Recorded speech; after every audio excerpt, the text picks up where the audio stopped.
আসসালামু আলাইকুম সবাইকে। নতুন আরেকটি রেসিপি নিয়ে আমি হাজির হয়েছি। আজ আমি আপনাদের সাথে শেয়ার করব গ্রামীণ পদ্ধতিতে কিভাবে ভেজিটেবল রান্না করতে হয়।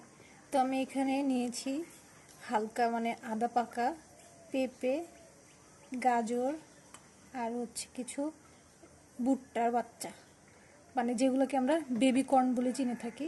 তো কয়েকটা এগুলো নিয়েছি। আর এখানে ব্রোকলি, যেটা আমি সেদ্ধ করে ফ্রিজে রেখেছিলাম, প্রসেসিং করে। আর এখানে আছে রসুন কুচি, পেঁয়াজ কুচি, 4টা কাঁচামরিচ আর কিছু গোলমরিচ। তো চলুন বন্ধুরা, রান্না শুরু করে ফেলি। তো কড়াইটা আমি গরম করে নিয়েছি, এখন হালকা একটু তেল দিয়ে নিব। এরপরে যে রসুন কুচিগুলো দিয়ে দিব।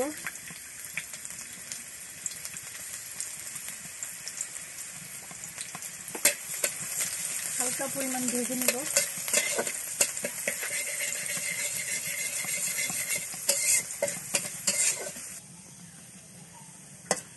রসুন ভাজা হয়েছে, এখন আমি সবজিগুলো দিয়ে দিব।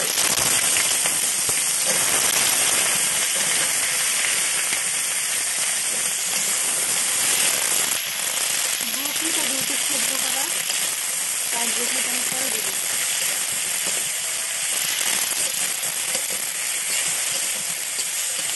কড়াই সবজিগুলো এখন আমি ভালো মতো ভেজে নেব।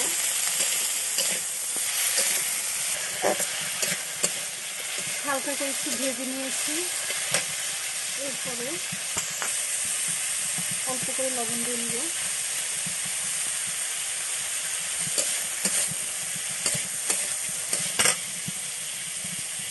আর যে গোলমরিচগুলো রাখছিলাম, এগুলো খেতে করে দিয়েছি।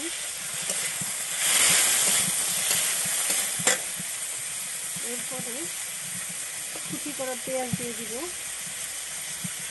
আর কাঁচামরিচ দিয়ে দিব।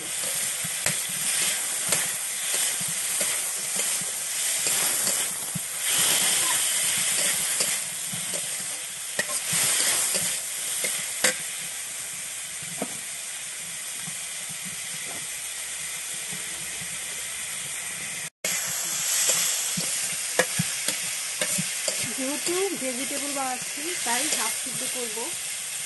অল্প পরিমাণ পানি দিয়ে দেব।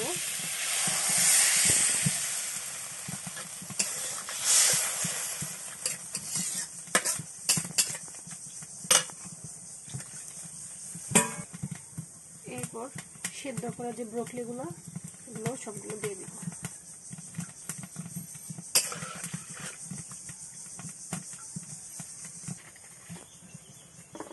এরপরে দিয়ে দিব পরিমাণ মতো একটু সয়া সস।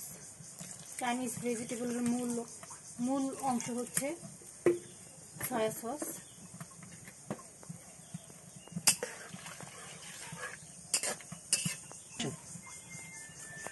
সবজিটার ঘনত্ব বাড়ানোর জন্য আমি একটু কর্নফ্লাওয়ার এখানে গুলায় নিচ্ছি, এটাও দিয়ে দিব।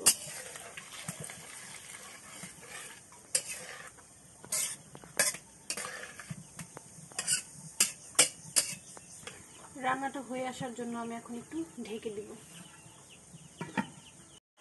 তো বন্ধুরা, আমার গ্রামীণ চাইনিজ ভেজিটেবলটা আপনাদের যদি ভালো লেগে থাকে, অবশ্যই কমেন্টে জানাবেন। আর হ্যাঁ, আমার চ্যানেলটাকে সাবস্ক্রাইব করতে ভুলবেন না। ধন্যবাদ সবাইকে।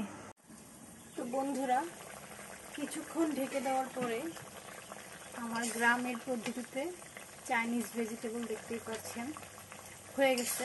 তো চলুন তাহলে নামিয়ে ফেলি।